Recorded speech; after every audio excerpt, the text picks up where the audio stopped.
Oh, look, it's the guy who can't shut the f up about Into the Radius. I seriously can't get enough of Into the Radius. I don't know if it's the environment, the gameplay, or just the fact that it's not filled with crying children, but I seriously can't get enough of this game. Even after my first run was over with the main missions, I would still run out into the Radius to complete my gun collection or just grab more loot. But eventually, I was happy with my gun collection. I didn't see the point in running out for new loot when I had everything I wanted. I was officially done in the Radius.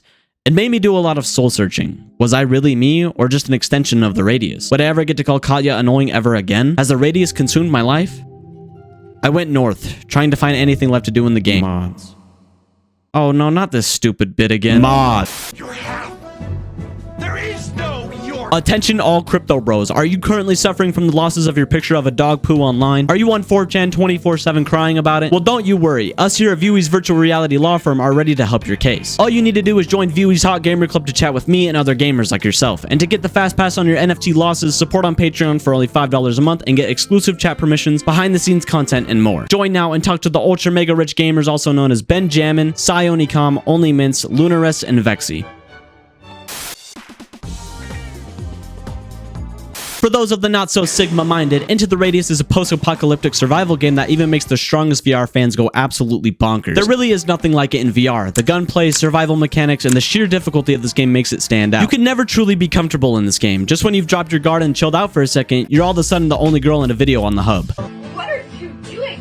I'm not going to go super in detail about everything about this game, mostly because I'm trying to farm views on my other videos, but I cannot recommend this game enough. I've said it before on stream, if I had to pay twice for this game, I absolutely would have. It's a game you really don't see yourself getting sucked into, literally and physically, but once you're totally immersed, it's really hard to just put down. Something about what CM Games did here really baffles me. Even on the Quest 2 version, which is obviously turned down graphically to fit on this big bean of a headset, you're still able to just get lost in the world that they've built. Even when you're not in the main mission, you're still a survivor of the Radius. I want to go back out and explore more that this game has to offer, especially in the late game. Don't worry, no spoilers. Even the most seasoned of players can still find a challenge and have to strategize their routes to survive. This isn't like, hey guys, make sure to thank the bus driver. Let's get this #1 victory royale, or Ricky from school is gonna hack my Xbox account. Because of the weapon cleaning and manual magazine reloads, I feel more immersed than in something like Pavlov or Contractors that have you just spawn in with preloaded magazines. Because I put myself in a position to go out further and further into the Radius and deal with a small child with abandonment issues, it makes you strategize about where to go first and how to manage your current objective. The train station in Kolkhoz is a good example of this. You can either go in from the side with a ton of enemies, likely to use a ton of ammo and weapon durability, or go from afar and deal with things one at a time, but also spend more of your time in the Radius. But at the end of the day, once you've reached the castle and you're still sitting with tons of thousands of dollars and the arsenal to make a small country cry, where do you go next? If you don't have any more objectives that don't actually mean anything, what's the point of being in the Radius? Don't you worry. Us here at Viewie's virtual reality law firm are here to give you a talk about plagiarism.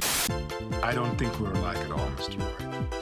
So if you don't know, Stalker is a game series made in the early 2000s with a recent sequel still on its way. It's a survival horror game that heavily inspired Into the Radius and has amazing reviews. I'm not going to pretend like I know a lot about this game. I've never tried it myself. There's a great video by Tim that goes over games like Stalker, Escape from Tarkov, and Into the Radius. It's a great watch about understanding these types of games. From my understanding and watching Tim's video, it's a story set about the Chernobyl incident of 1986, where the Chernobyl power plant malfunctioned and leaked radiation everywhere. Bethesda, get out of here. We already know what you're here about. But what does Stalker have anything to do with Into the Radius besides just an inspiration from CM Game? Is there like some super crazy and cool mod that drastically changes the gameplay and method of which you have to do stuff and makes the game 10 times harder? That would be so crazy, man. I don't know if anybody would ever do. With the Stalker Overhaul mod made by Ziggy Lotta, your game is completely transformed into the Dark Souls of VR. Combine that with the Snow Retexture mod made by Awesome Face, you basically have a brand new experience all without needing to purchase anything else. Modders have always done what massive companies won't do, but with the combined talents of modders and the talents over at CM Games, Into the Radius will throw you for a loop anytime you play. Just for instance, I streamed a brand new run with these mods installed. Starting a brand new game is already hard enough. This Cheeto Puff isn't exactly helping you, but the first enemy I ran into was an armored fragment. Oh, it's armored? Huh? Base game, those don't show up until at least factory. So to have the Spitball Shooter 9000 with no suppressor by your side, let's just say I wasn't live laughing or loving in this run. Even once you're starting to get a hold of your weaponry, you're still not out of the woods. You think weapons are expensive base game? In the other Into the Radius video, I said gun oil was $200.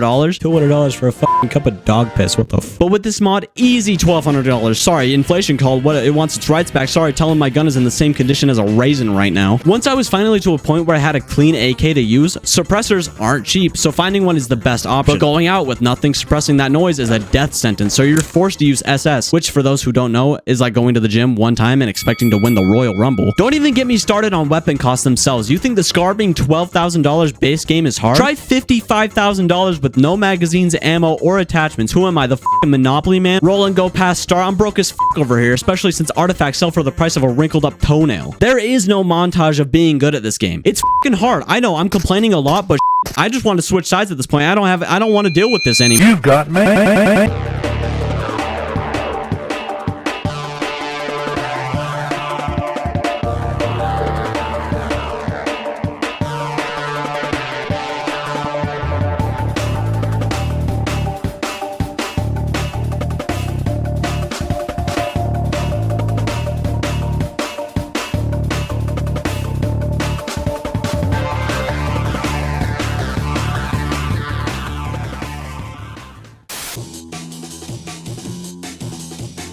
So in conclusion, if you're a seasoned player of Into the Radius or you're wanting a challenge after your first run, try the Stalker mod. It drastically changes how you'll play and how you'll manage your runs. Ziggy Lotta and Awesome Face really out here doing the stuff big companies could only dream of. With how stressful this game gets, sometimes it's gonna be me with a smoking addiction.